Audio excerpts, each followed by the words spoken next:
You're listening to the Aesthetically Speaking podcast, presented by Nextech. Hello, everybody. Welcome to our live session at EDGE, our annual user group conference. I'm Anna Browning, Vice President of Aesthetic Sales, here with Steffanie Peterson. And I would like for you to just introduce yourself and tell us a little bit more about you and your role. Of course. Thank you so much for having me. I am a medical practice manager for a facial aesthetics surgeon in New York City. We're in the heart of Manhattan, and we do mostly facelifts. I've been with him for about 11 years now. I've been in the business for almost 30. So hanging out in my wheelhouse for a long time. He is lucky to have you. All right, so we're going to kick it off, and I want to ask you just some tips and tricks. We've heard a lot this week. It was a big topic in our consulting summit. I feel like it's coming up, in lunch, just sitting around with other practices about staff, engaging staff. Any tips and tricks to engaging, retaining staff within your practice? I think it's the hot button for everybody, and I think it's always going to be a hot button. It's not something that I don't think you ever arrive with staff. And I think that we get to a place as managers where we think if I just get the perfect staff in place, then I'll be good. I don't think we ever get there. I think it's an ongoing effort you have to put in. I think you have to engage your staff on a regular basis. I think they have to feel included. I think they have to feel like they're part of the program, they're part of the vision, they're part of the mission of the practice. I think they have to feel value. I think they have to know that, what they contribute on a daily basis is important. We can't be in every single conversation. We can't be in every single room. We're not on every single phone call that comes in. And so they have to feel trusted. They have to know that, you believe that they have the best interest of the practice at heart. And I think as managers, we instill that through conversations, through good performance reviews, through just chatting here and there, check-ins, one-on-ones, making sure that they understand that we know that while the surgeon is the one at the end of the day or the provider is the one providing the treatment, they really are the heartbeat behind those treatments. Those treatments don't happen if you don't have a staff to set you up with great patients. How do you handle training your staff?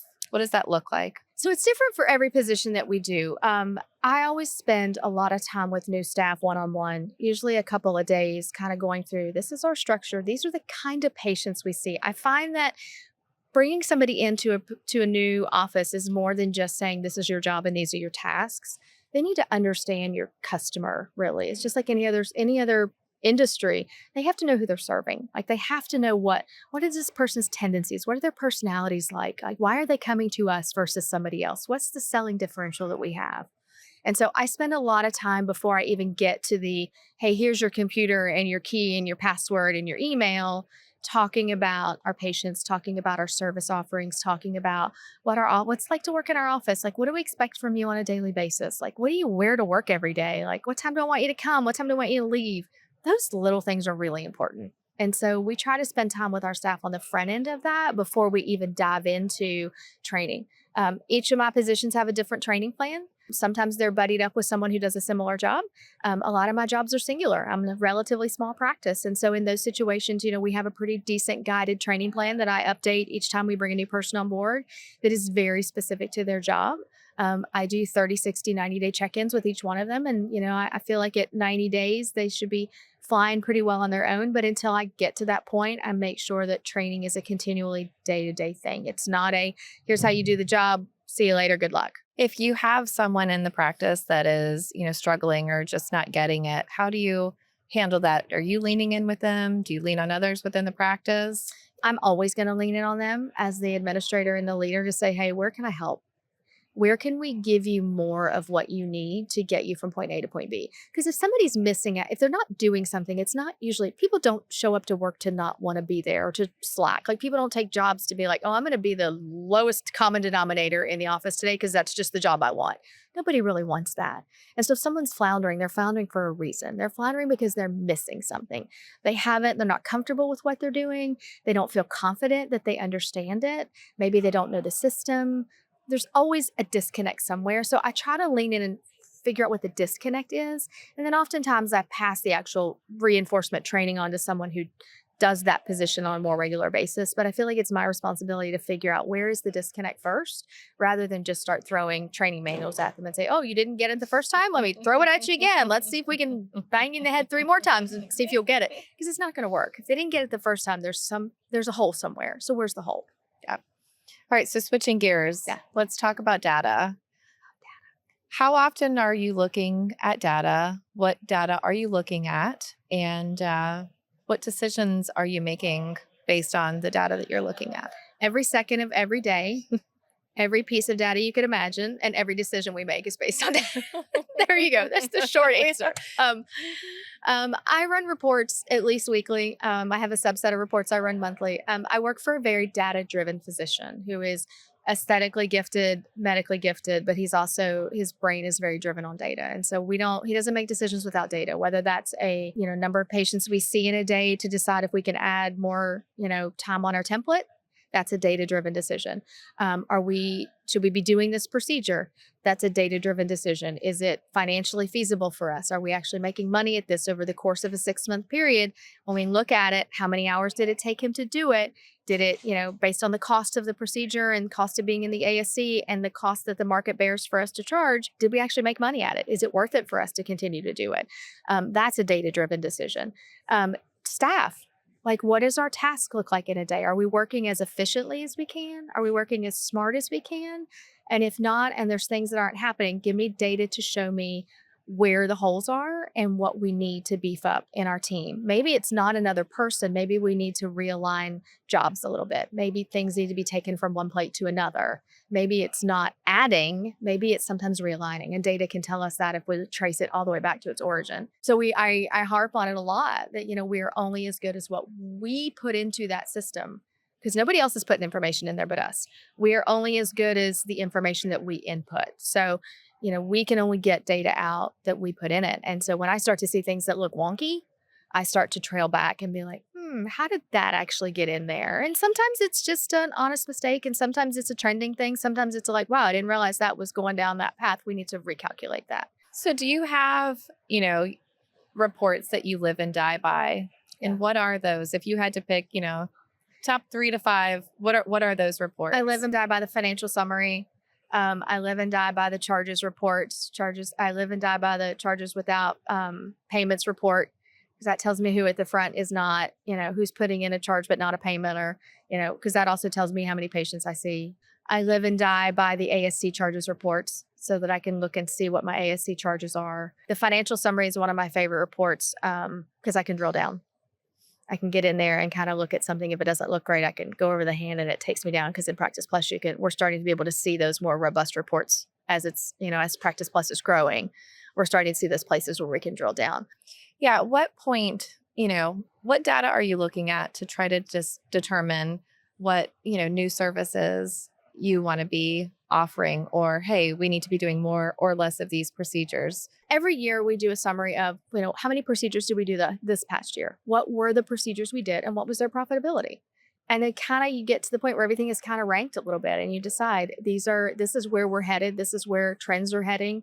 I can trend a lot based on looking at, 2023, we did 200 facelifts. 2024, we did 225, and 2025, we did 240. Okay, there's a trend. So we need to continue to do that. Or if when we do a cost analysis, we look and we realize that the cost to do it is we're either breaking even, or we're not making any money at all, or we're losing money, then that's something you shelf it. You stop doing it. You look at it and you're like, that's not part of my set. That's probably part of somebody else's set. And that's great. Let that guy down the street do it. But that doesn't make sense for our practice. These make sense for our practice, because this is where this is his wheelhouse. These are the things he likes to do. These are the things he's good at. And these are the things that make our business profitable. Do you have any paper in your practice today? We have a little bit of paper, much to my chagrin. Some things we're still working through paper. And some of that is just comfort. Some of that is ease. Some of that is fear of giving everything over to the computer gods. Some of it is training. We do have a little bit. We do have some checklists for surgery that we're still using paper on. We still have intake forms. I moderated a session this morning, and I said, it's like some patients come through the door, and it's like I'm standing there with a clamp to pull their eye teeth out to get them to, do it electronically. So we do still have a fair amount of paper in our office. I would, obviously I think I want to get rid of as much as we can, but we're also realistic in the fact that we want to do it at a pace that makes sense, because at the end of this, the heart of this is still healthcare. The heart of this is still taking good care of patients, and we have to make sure we can do that. And just running into a technology fire and saying, oh, we're just going to use technology, no paper ever again, isn't the wise way to do it. So I try every year to tackle one or two things and be like, how can we get rid of paper in this area now? Like, what process can we put in place? And Practice Plus has helped us in a lot of ways. It's helped us get rid of like the consents at the front desk. Like, we can do this through Practice Plus now, and it's really easy. It's not a cumbersome sign on, go to 5 different pages in the portal. Like, it's much easier than it was before. So we are constantly trying to find ways to make that easier. But we are, we're still dying by a few paper cuts every day, unfortunately. So I was sitting with a practice, an ophthalmology practice at lunch, and they, was eavesdropping, and they were talking about they are still taking paper intake forms. Yeah. And just listening to them, I was sitting there going, I know how it feels to be on the patient side when I'm asked to fill out forms before going in, versus doing it on the portal. Yeah. And, me and my generation, we want to fill it all out online to save the time when we get into that office. But what advice would you give a practice that's thinking about making that transition from paper intake forms to digital? I think transition is the key word. I think you said that right. And I think that you have to remove the barrier from your patient, but you have to be thinking about the end goal. And if the end goal is to get to no paper, how do you get there in steps? Nobody gets there overnight. Nobody jumps off a building and lands on the first floor and everything's great. But you got to have a plan. The most important thing is to figure out, this is where we want to be. So how can we get there systematically? How can we get there and be very conscious of it every day?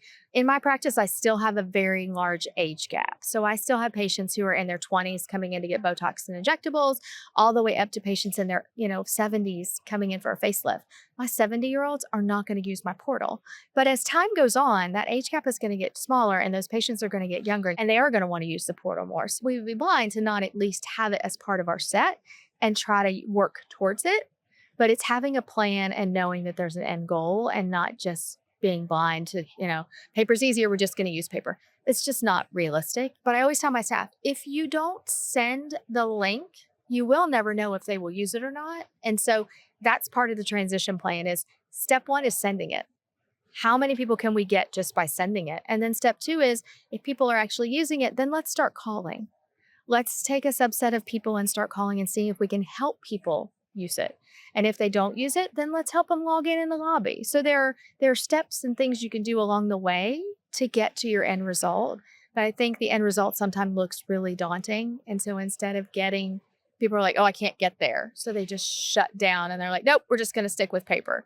When is it? It's not realistic. It's just taking it and baby stepping yourself there. What percentage of your patients do you think have adopted doing that? Not as many as I would like. Yeah. If I'm being honest, I would say probably 30%. So that segues into the patient experience. What are you doing in your practice today to ensure, luxury experience? I think luxury always starts with people. I really think that part of a luxurious experience is people feeling seen and heard and cared for and provided and all that stuff. So I think that we have to be on the front end of, we're still in the people business. Technology is a driver, people, process, and systems. People use processes. Processes are driven by systems. But at the end of the day, those 3 work together to give a luxury experience, and you have to have them all, but they all start with a person. And so we're very conscious, we still do courtesy calls for our consults. We don't remind them via text. Our new consult patients still get a phone call. Maybe a little antiquated, but most people come in and say, I appreciated the phone call. So after that, they'll go on our normal reminder list. But that first contact is really important. And I think that remembering that something could be sent via an email or could be sent via text, but it could also be a really quick phone call. And that person-to-person contact when someone's facing something like a surgery that can be scary is really important. And to a patient, that feels luxurious. That feels like a luxury in a world where everything is electronic. That one-on-one touch really still matters. And so finding places in the practice where technology can make us faster and smarter, But remembering if we can do all these things faster and smarter with technology, it frees up time where we can be personal and one-on-one with our patient, which really is truly the luxury that they want. Is there anything else that you guys are doing prior to the patient coming in for that first experience outside of that personal touch? We actually have a person who takes all of our new consult calls, and has unlimited time with them. So if a patient calls to schedule a consult and they start asking questions, she has carte blanche to spend whatever amount of time she needs to spend with that patient. And it really has transformed our new patient experience in a lot of ways. A lot of patients will come in and they'll tell us in the room, or they'll tell the doctor, or they'll tell me during the surgery scheduling process, it really mattered that she didn't rush me off the phone. Because I had lots of questions and I really was anxious and didn't want to wait till I came in for the consult. So that's something we've only been doing for about a year now, but it really has changed the attitude that our patients come in with. I see people they come in very unarmed now. They come in a little bit warmer, a little bit more open. They're not quite as fearful of what they're going to hear because they've already gotten a lot of information from us. And a lot of times it cuts down the consult time too. Because a lot of things that they would have come in with this list of questions, we've addressed it before they even came in the door, and they don't always come in with them a second time because they know the answer.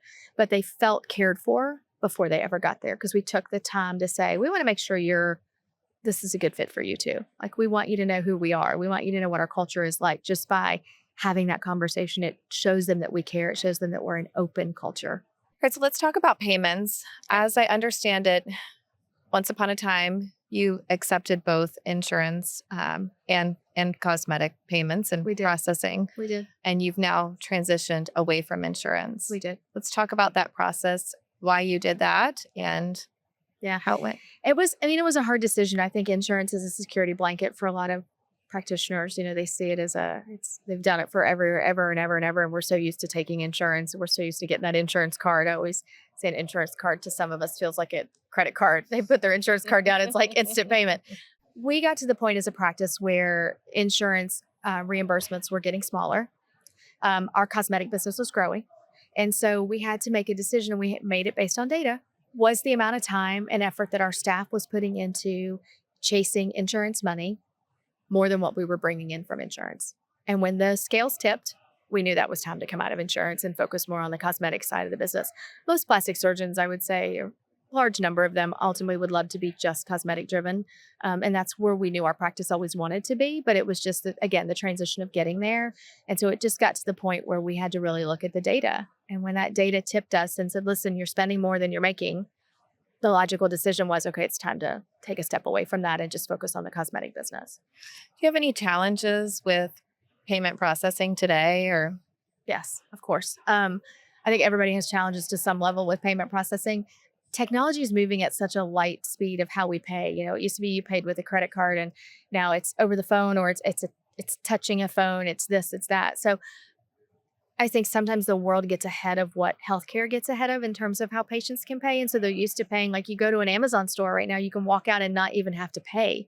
Like walk out the door in New York City, you can walk out of an Amazon store and it pays for you.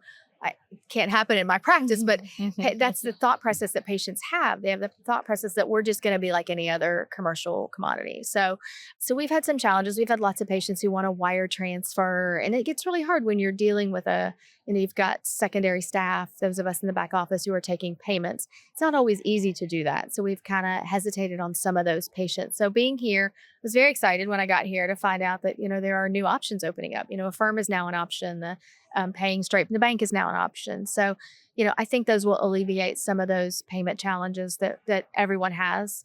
But I think healthcare always lags a little bit, but yet our things that we do in healthcare are very similar to what happens in, the real commercial world. Yes, we are very excited about our Next Tech Payments relaunching April 14th. We have 2 new payment options automatically, just referencing what Steffanie mentioned. We have Pay by Bank, ACH, and patient financing from Affirm. Text to Pay is also being added to the Next Tech payment package. So as we're innovating with payments, we're also looking at innovation with AI. And I have to ask, it's been the buzz, for a long time now, and how we can leverage AI within practice. In your perfect world, if you had a magic wand, if we were to wave an AI, where do you see that being and helping you find efficiencies within the practice? I want to wave a magic AI wand and take data out of a patient's mind that they forget to tell us. Oh, no, we can't do that.